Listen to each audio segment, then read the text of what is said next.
Baik, Assalamualaikum warahmatullahi wabarakatuh. Saya Indah Uswatul Hasanah, perwakilan dari kelompok 10 untuk menjelaskan materi tentang memotivasi belajar siswa. Nah, sebelum kita melanjutkan materi-materi selanjutnya dan lebih mendalami lagi, kita tuh harus tahu apa sih pengertian motivasi, apa sih tujuan dari motivasi gitu kan. Nah, di sini kita akan pertama membahas tentang apa itu pengertian motivasi. Nah, motivasi ialah sikap dan nilai-nilai yang mempengaruhi individu untuk hal yang spesifik sesuai tujuan hidupnya. Jadi maksudnya di sini ialah nilai-nilai itu tuh mempengaruhi seseorang siswa, yang dimana mempengaruhinya itu mulai dari hal spesifik sesuai tujuan mereka. Motivasi itu juga salah satu pembelajaran yang paling penting banget di dunia.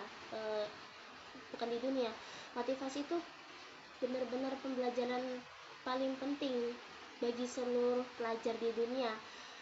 Bahkan nggak cuma pelajar aja, ada beberapa orang bekerja itu juga memerlukan motivasi, semangat gitu. Mulai dari, kalau dari pelajar itu mulai dari tingkat SD, tingkat SMP, tingkat SMA, dan mahasiswa. Nah, kemudian setelah kita mengetahui pengertian motivasi, kita tuh juga harus tahu apa sih teori-teori dari motivasi itu. Baik, apa saja teori dari motivasi? Nah, yang di sini teori dari motivasi itu ada 6. Yang pertama, teori pembelajaran motivasi dan perilaku. Yang kedua ada motivasi dan kebutuhan manusia. Yang ketiga ada motivasi dan teori atribusi. Yang keempat ada motivasi dan mindset. Yang kelima ada motivasi dan pembelajaran yang diatur sendiri. Kemudian yang keenam ada motivasi dan teori harapan. Baik, kita ulas satu persatu tentang teori motivasi.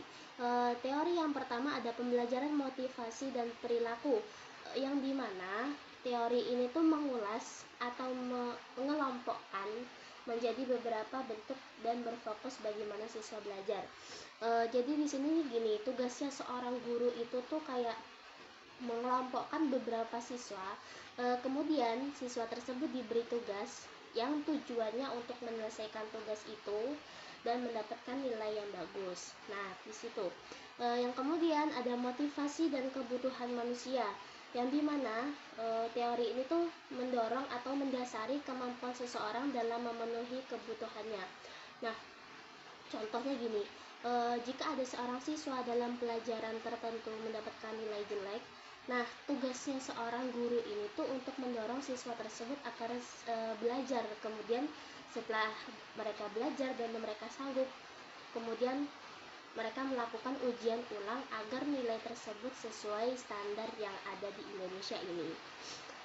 Kemudian ada motivasi dan teori atribusi, yang dimana teori ini tuh juga menjelaskan bagaimana sih orang itu menarik kesimpulan apa yang menjadi penyebab mereka tuh melakukan sesuatu perbuatan tersebut. Baik, yang keempat ada motivasi dan mindset, yang dimana teori ini tuh mereka berpikir bahwa dapat menentukan keberhasilan atau kesuksesan seseorang. Yang kelima ada motivasi dan pembelajaran yang diatur diri sendiri. Teori ini tuh siswa itu berperilaku mandiri yang secara sistematis berorientasi pada pencapaian tujuan belajar mereka. Jadi gini, mahasiswa tuh mendorong dirinya sendiri supaya ujian mereka nanti tuh bagus. Aku nanti belajar supaya ujianku nanti bagus, nilaiku memuaskan dan membanggakan. Nah, itu tuh pembelajaran yang diatur oleh dirinya sendiri dan memotivasi dirinya sendiri gitu. Dan yang keenam ada motivasi dan teori harapan. Teori ini tuh mengusulkan seseorang atau individu untuk berperilaku tertentu karena mereka termotivasi. Jadi gini, sekarang tuh banyak banget motivator pada seminar-seminar tertentu. Nah, terkadang beberapa pelajar yang mengikuti seminar tersebut pasti akan mendapatkan sebuah motivasi. Nah, dimana di situ mereka akan tergerak hatinya, kayak ih aku termotivasi, berarti aku harus begini, nggak boleh dong hidupku kayak gini-gini aja, nggak ada berubahnya, kapan aku mau sukses. Nah, itu mereka merasa termotivasi dan kemudian mereka memulai membuat cara belajar yang baru, membuat kehidupan yang baru akibat termotivasi dari seseorang tadi. Baik, setelah kita mengetahui nih dari teori-teori motivasi lain, selanjutnya kita akan memahami tentang apa sih faktor yang mempengaruhi motivasi siswa. Salah satu jenis motivasi yang paling penting ialah untuk pendidikan ialah motivasi yang berprestasi, yang dimana secara umum untuk sukses dan memilih kegiatan sukses atau yang gagal yang berorientasi pada tujuan siswa yang termotivasi prestasi berharap berhasil. Jadi gini, sebelumnya apakah motivasi itu berprestasi yang tinggi menyebabkan keberhasilan di sekolah, atau apakah keberhasilan di sekolah yang berdasarkan kemampuan atau faktor lain yang menyebabkan yang dipengaruhi oleh pengalaman keluarga. Nah, akan tetapi setelah anak-anak berada di sekolah selama beberapa tahun, kesuksesan dan motivasi itu menyebabkan satu sama lain. Dan sebaliknya, siswa yang tidak mengalami keberhasilan dalam pengaturan prestasi akan cenderung lebih kehilangan motivasi mereka, atau bahasa lainnya kayak sudah menyerah. Nah, untuk berhasil dalam pengaturan yang tadi dan menghilangkan minat mereka pada tempat lain, mungkin kegiatan sosial, olahraga, dan kegiatan-kegiatan nakal di mana mereka mungkin berhasil, motivasi berprestasi itu cenderung berkurang selama bertahun-tahun di sekolah. Tetapi tampaknya sebenarnya tren ini tuh juga disebabkan oleh sifat anak itu sendiri.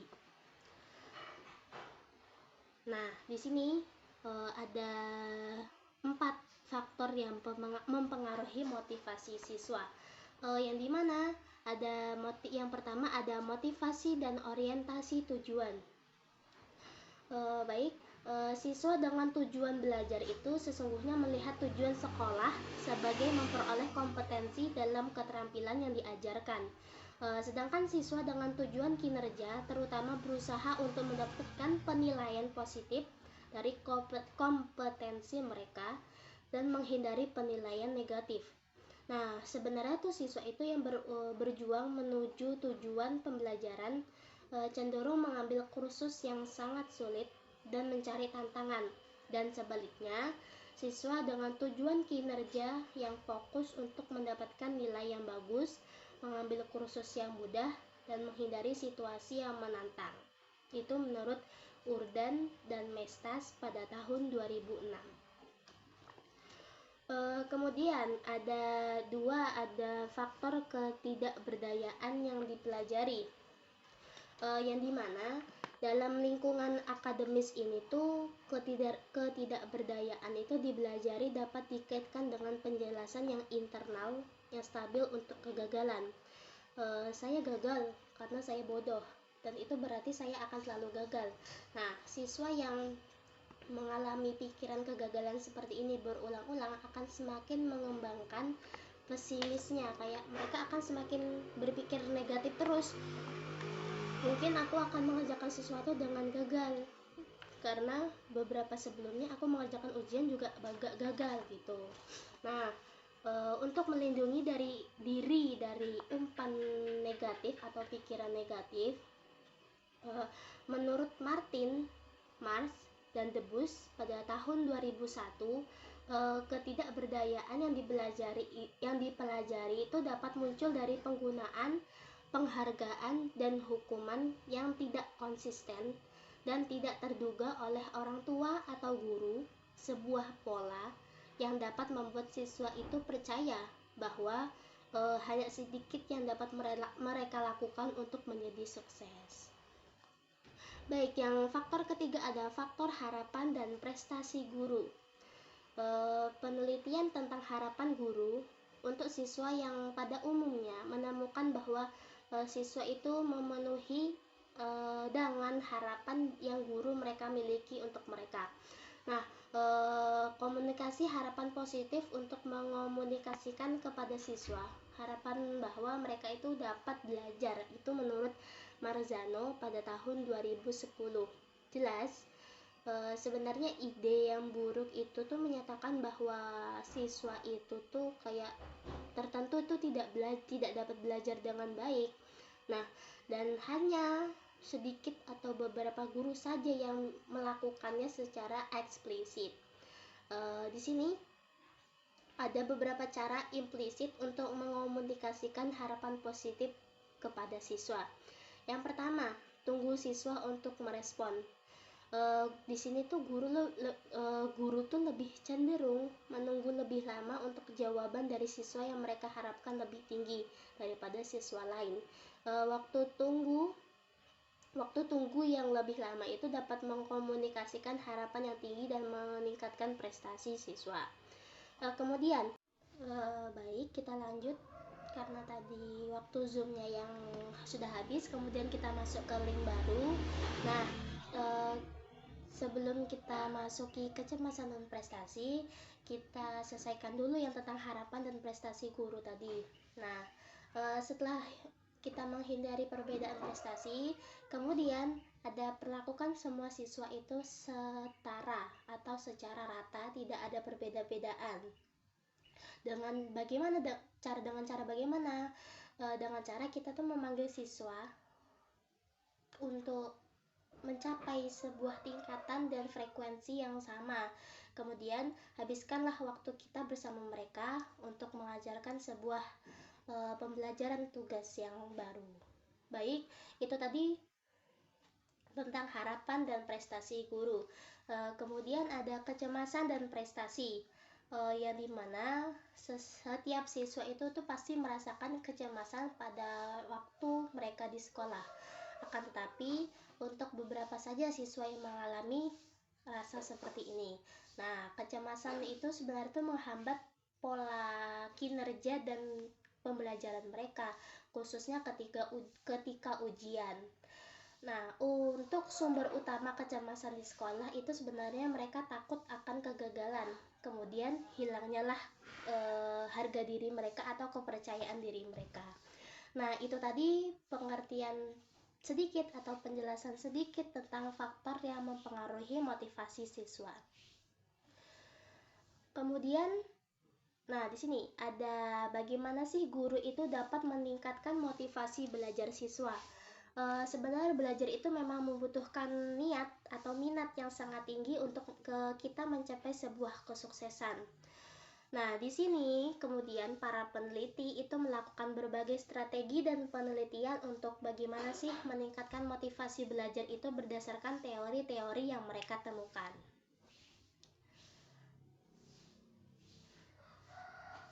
Ini dia, cara guru meningkatkan motivasi belajar siswa menurut penelitian-penelitian tadi. Yang pertama ada motivasi intrinsik dan ekstrinsik.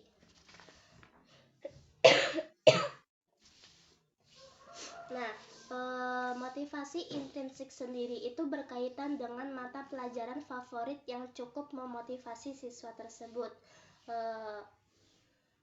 Kemudian motivasi ekstrinsik sendiri yaitu tuh sama kurang lebih 11-12 sama motivasi intrinsik, cuma perbedaannya kalau motivasi ekstrinsik itu lebih ke dorongan melakukan tugas atau pekerjaan yang akan mendapatkan sebuah hasil atau penghargaan begitu. Nah, ada beberapa cara guru yang dapat atau bisa meningkatkan motivasi belajar siswa. Yang pertama dengan cara ini tadi, memotivasi intrinsik dan ekstrinsik. Kemudian yang kedua ada meningkatkan motivasi intrinsik. Nah, meningkatkan motivasi intrinsik ini bisa selalu membantu untuk belajar. Dan ada beberapa cara untuk meningkatkan motivasi intrinsik. Yang pertama, menyiapkan suasana kelas yang mendukung. Menciptakan suasana kelas yang seperti hangat, suasana kelas yang dapat terima dan positif akan membantu siswa untuk lebih menghormati seorang guru. Kemudian ada meningkatkan minat. Nah, dengan adanya peningkatan minat ini lebih meyakinkan siswa tentang pentingnya materi yang akan disajikan dan menunjukkan bagaimana sih pengetahuan yang diperoleh akan berguna bagi siswa tersebut. Itu tadi cara-cara untuk meningkatkan motivasi intrinsik. Ada selanjutnya dari cara untuk meningkatkan motivasi intrinsik, yaitu menjaga keinginan, yang dimana seseorang guru itu tuh harus terampil menggunakan berbagai cara untuk membangkitkan atau mempertahankan rasa ingin tahu dalam pelajaran guru tersebut. Misalnya sering menggunakan demonstrasi yang mengejutkan atau kayak membangunkan siswa agar mereka itu mendorong untuk memahami pelajaran-pelajaran yang mereka pahami sebelumnya. Kemudian ada menentukan tugas menantang dan tujuan ambisius. Nah, di sini siswa itu dapat termotivasi oleh tugas-tugas yang tampak menantang dan guru akan membantu ketika mereka merasa merasa muncul keinginan untuk belajar gitu. Kemudian ada menggunakan berbagai metode presentasi yang menarik, ada membantu siswa membuat pilihan dan menentukan tujuan mereka sendiri, kemudian ada presentasi, dan yang ke-8 ada relevansi karir. Itu tadi cara meningkatkan motivasi intrinsik kepada siswa. Nah, kemudian ada prinsip insentif ekstrinsik untuk belajar. Ada juga nih beberapa cara prinsip bagaimana sih kita harus cara untuk prinsip insentif ekstrinsik untuk kita belajar. Yang pertama ada mengungkapkan harapan yang jelas. Siswa ini tuh harus tahu harus tahu jelas apa yang harusnya mereka lakukan. Nah, bagaimana mereka akan dievaluasi dan apa konsekuensi dari kesuksesan mereka. Kemudian ada memberikan umpan balik yang jelas. Kata umpan balik itu berarti kayak informasi tentang hasil usaha seseorang. Nah, sebenarnya istilah ini nih banyak digunakan di seluruh teks untuk merujuk pada informasi yang diterima siswa tentang kinerja mereka dan informasi yang diperoleh oleh guru. Kemudian ada memberikan umpan balik segera. Nah, umpan balik yang segera ini tuh juga penting karena informasi dan motivasi dari umpan balik segera itu akan mempengaruhi gagasan siswa tersebut. Kemudian ada yang keempat ada memberikan umpan balik sering. Nah, umpan balik sering ini tuh disampaikan kepada siswa agar siswa itu mempertahankan upaya terbaik mereka gitu. Nah, yang kelima, yang terakhir ada meningkatkan nilai dari ketersediaan motivator ekstrinsik. Nah, dari 1 sampai 5 tadi itulah prinsip-prinsip insentif ekstrinsik untuk belajar. Kemudian ada menggunakan pujian secara efektif. Nah, pujian itu memiliki banyak tujuan dalam pengajaran di kelas. Tetapi pujian itu tuh umumnya digunakan untuk memperkuat perilaku siswa tersebut yang sesuai dengan tingkah laku mereka gitu.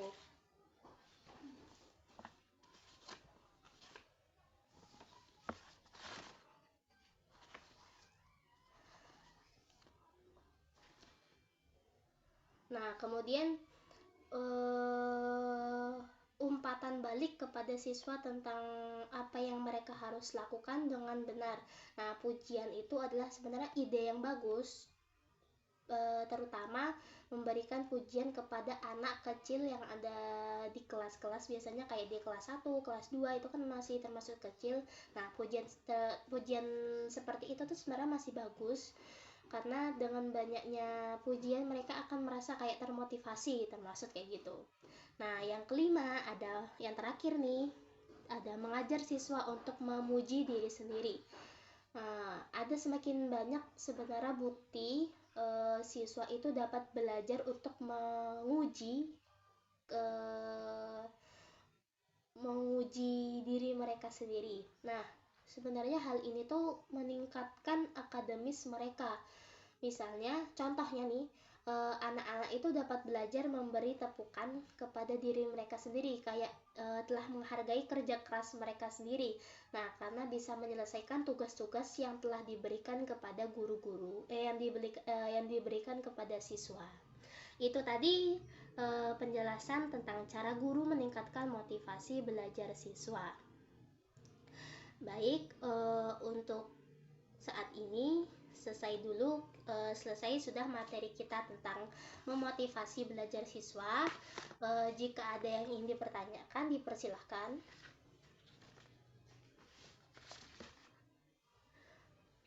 Baik, jika tidak ada, cukup sekian materi kita pada hari ini. Sebelumnya, terima kasih dan saya mohon maaf apabila ada kesalahan dalam menyampaikan sebuah materi.